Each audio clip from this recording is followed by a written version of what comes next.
Baik Bapak Ibu Saudara yang dikasihi dan berkati Tuhan, pagi ini kita kembali mendengarkan firman Tuhan, yaitu tentang ucapan bahagia yang disampaikan Tuhan Yesus kepada murid-muridnya pada waktu itu. Tuhan Yesus berkhotbah di bukit mengucapkan kata bahagia. Dan saat ini saya akan menyampaikan ucapan bahagia yang disampaikan oleh Tuhan Yesus yang mengatakan di dalam Matius 5 ayat yang ke-13. Firman Tuhan katakan, berbahagialah orang yang miskin di hadapan Allah, karena merekalah yang mempunyai kerajaan surga. Berbahagialah orang yang miskin di hadapan Allah, karena mereka yang mempunyai kerajaan surga. Kata miskin di sini memiliki dua arti, saudara. Ya, miskin tidak punya apa-apa, tidak berdaya, tidak punya sesuatu sama sekali. Ya, ini orang yang miskin, ya, miskin tidak punya apa-apa.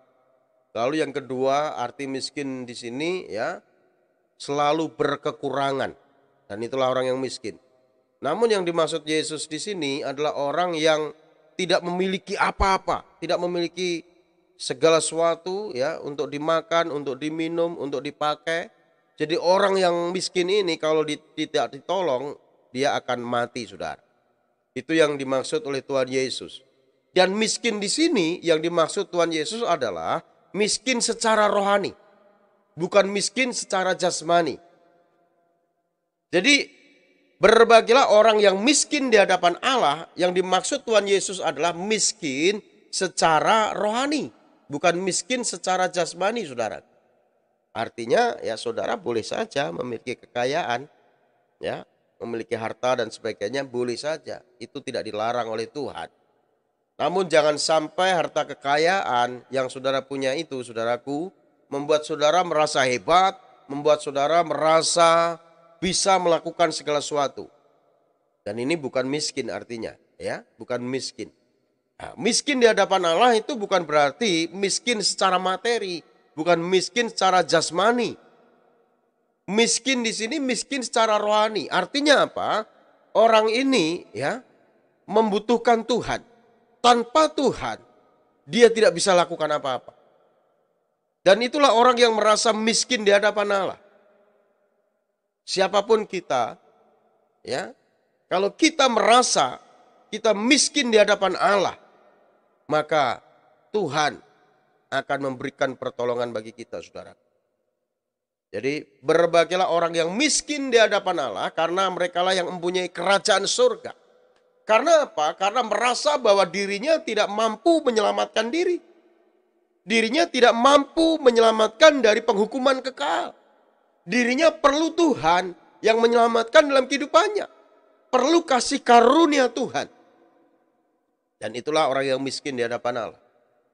Merasa bahwa tanpa Tuhan dia tidak bisa melakukan apa-apa dan dia tidak bisa berbuat apa-apa. Jadi orang yang miskin di hadapan Allah itu orang yang bergantung penuh hanya kepada Tuhan. Orang yang bergantung sepenuhnya hanya kepada Tuhan. Tidak mengandalkan hartanya, kekayaannya, jabatannya, pangkatnya, dan sebagainya. Jadi orang yang bergantung penuh kepada Tuhan. Jadi saya katakan di awal tadi, saudara. Jadi miskin ada dua pengertian. Ya, miskin tidak punya harta benda. Lalu yang kedua, ya, miskin artinya tidak punya apa-apa. Yang pertama tadi tidak punya harta benda, ya, serba kekurangan. Itu orang yang miskin. Lalu yang kedua itu orang yang tidak memiliki apa-apa. Dan orang tersebut kalau tidak ditolong bisa binasa. Dan yang dimaksud Tuhan Yesus miskin di hadapan Allah di sini adalah merasa bahwa tanpa Tuhan dia tidak bisa berbuat apa-apa. Inilah miskin secara rohani, saudaraku. Dan tanpa Tuhan, kita tidak bisa menyelamatkan diri kita dari penghukuman kekal. Merasa dirinya itu adalah orang yang membutuhkan Tuhan. Membutuhkan anugerah dari Tuhan. Membutuhkan karya keselamatan dari Tuhan. Itulah orang yang miskin di hadapan Allah, saudaraku. Dan ingat, memang manusia tidak mungkin bisa menyelamatkan dirinya. Karena upah dosa adalah maut. Upah dosa adalah kematian kekal, saudara. Tidak mungkin manusia yang sudah jatuh dalam dosa bisa menyelamatkan dirinya sendiri, saudara. manusia ini pasti akan mengalami kebinasaan. Dan manusia ini akan bisa diselamatkan tatkala manusia meresponi panggilan Tuhan, manusia meresponi karya kasih Tuhan, karya keselamatan yang diberikan kepada manusia, ditawarkan kepada manusia. Karena Allah kita adalah Allah yang penuh kasih, Dia memberikan apa yang menjadi kebutuhan manusia. Apa yang menjadi kebutuhan manusia? Yang menjadi kebutuhan manusia yang utama adalah keselamatan. Keselamatanlah yang menjadi kebutuhan dalam kehidupan manusia. Dan Tuhan sudah memberikan, Tuhan sudah menyediakan buat setiap manusia, yaitu manusia yang mau menerimanya, yang mau percaya kepadanya.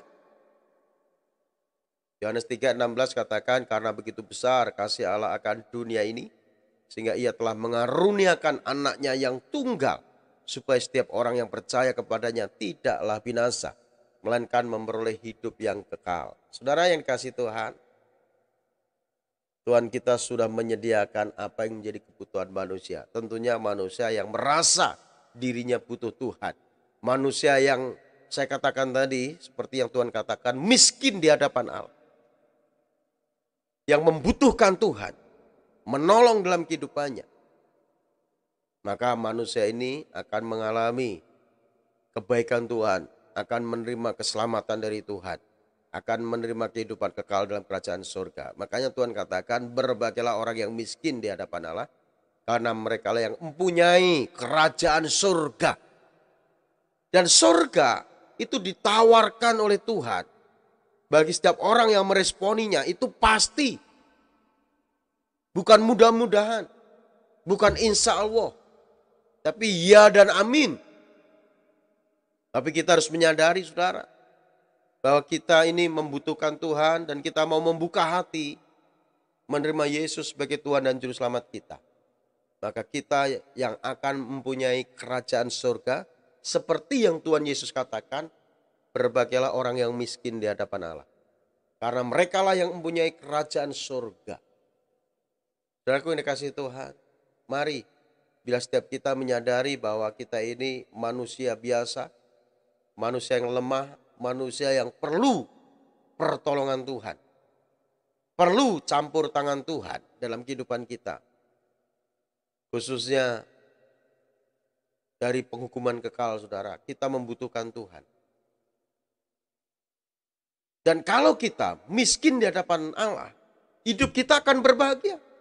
Karena apa? Karena Tuhan sudah memberikan jaminan, yaitu kehidupan kekal dalam kerajaan surga. Dan itu adalah sesuatu yang pasti, yang Tuhan sudah sediakan bagi orang yang merasa miskin di hadapan Allah. Tanpa Tuhan dia tidak bisa berbuat apa-apa, tanpa Tuhan dia tidak bisa melakukan apa-apa. Itulah orang yang miskin di hadapan Allah, hidupnya hanya bergantung sepenuhnya kepada Tuhan. Untuk itu mari saudara, gantungkan dirimu sepenuhnya kepada Tuhan. Sadari bahwa kita manusia lemah yang membutuhkan Tuhan yang kuat, saudara. Dia Tuhan yang hebat. Maka Tuhan akan menolong setiap kita. Ya, ingat karya pengorbanan Tuhan Yesus. Dia mati di atas kayu salib. Karena kasihnya kepada kita. Kasihnya kepada dunia ini, saudaraku. Manusia ini manusia yang terbatas. Manusia yang penuh dengan keterbatasan dan kekurangan. Untuk itu biarlah setiap kita merasa bahwa kita ini adalah orang yang miskin di hadapan Allah. Orang yang tanpa Tuhan menolong kita, tanpa Tuhan campur tangan dalam kehidupan kita, maka kita akan binasa. Kita akan menderita, saudara. Jadi orang yang miskin di hadapan Allah itulah orang yang bahagia. Karena apa? Akan mempunyai kerajaan surga. Jadi gantungkanlah sepenuhnya hidupmu hanya kepada Tuhan. Karena Tuhan yang akan menolong kehidupanmu di dunia yang akan datang nanti. Dia akan memberikan jaminan kepada kita, kehidupan kekal dalam kerajaan surga. Akan menolong kita melepaskan dari penghukuman kekal. Dan pada saat kita ada dalam dunia ini, kalau kita bergantung penuh kepada Tuhan, dalam setiap apa yang kita perlukan, apa yang kita butuhkan, apa yang kita gumulkan, kita bergantung penuh kepada Tuhan, maka Tuhan akan campur tangan menolongmu, saudaraku. Itulah yang orang yang miskin di hadapan Allah. Maka orang yang miskin di hadapan Allah itu akan berbahagia, yang dikatakan oleh Tuhan Yesus. Karena hidupnya bergantung kepada Tuhan. Dan merasa bahwa tanpa Tuhan dia tidak bisa berbuat apa-apa. Dan Tuhan Yesus juga katakan, di luar aku kamu tidak bisa berbuat apa-apa. Mari saudara, bergantung sepenuhnya kehidupan kita itu hanya kepada Tuhan. Kita berserah penuh kepada Tuhan saja. Apa yang menjadi pergumulanmu, Tuhan tahu persis. Tuhan mengerti. Kalau kita datang kepada Tuhan, kita selalu merendahkan diri di hadapan Tuhan. Dan kita merasa kita tidak bisa berbuat apa-apa tanpa Tuhan, maka Tuhan yang memberikan kekuatan bagi kita. Tuhan yang memberikan kemenangan bagi kita, dan Tuhan akan menolong setiap kita, saudara.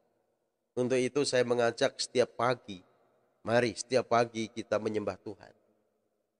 Ya, walaupun kita mungkin banyak kekurangan, banyak keterbatasan, tapi kalau kita mau datang kepada Tuhan, menghampiri Tuhan setiap saat, setiap waktu, ya khususnya setiap pagi, saudara, kita mau menyembah Tuhan, nanti saudara akan melihat pertolongan Tuhan sempurna dalam kehidupanmu. Bahkan firman Tuhan yang mengatakan apa yang tidak pernah terlihat oleh mata, apa yang tidak pernah terdengar oleh telinga, apa yang tidak pernah timbul dalam hati kita, itu yang akan Tuhan sediakan bagi kita yang mengasihi Tuhan. Bagi kita yang merasa tanpa Tuhan, kita nggak mampu. Dan bagi kita yang mau melekat kepada Tuhan, maka Tuhan akan campur tangan atas setiap masalah pergumulan yang kita hadapi, saudara. Berbahagialah orang yang miskin di hadapan Allah, karena merekalah yang punya kerajaan surga. Amin. Tuhan Yesus berkati. Terima kasih Tuhan, kami bersyukur punya Allah yang dahsyat, punya Allah yang hebat, punya Allah yang selalu mengerti, memperdulikan setiap kami semua, anak-anak-Mu ya Tuhan. Kami sungguh berterima kasih buat kasih setia-Mu, buat kebaikan-Mu dalam kehidupan kami. Terima kasih buat firman-Mu yang mengingatkan kami Tuhan, untuk kami selalu bergantung penuh hanya kepada Tuhan. Kami berserah penuh kepada Tuhan. Kami berharap penuh kepada Tuhan. Dan kami mengandalkan Tuhan dalam kehidupan kami. Terima kasih Bapak. Teraikan firman-Mu dalam loh hati kami. Sehingga kami tetap kuat di dalam-Mu, dalam kekuatan kuasa-Mu. Tuhan Yesus, pada pagi ini hamba-Mu berdoa. Kalau ada di antara setiap anak-Mu yang sakit Tuhan, Engkau jamah sembuhkan ya Bapak. Kalau saat ini ada yang lemah imannya, Tuhan kuatkan.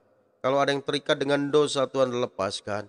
Kalau saat ini ada yang membutuhkan pertolongan dari Tuhan di masa kesesakan ini Tuhan, Engkau memberikan kelegaan, Engkau memberikan pertolongan, Engkau memberikan berkat ya Tuhan. Dalam nama Yesus, bila kasih-Mu mengalir, anugerah-Mu tercurah atas setiap kami ya Tuhan.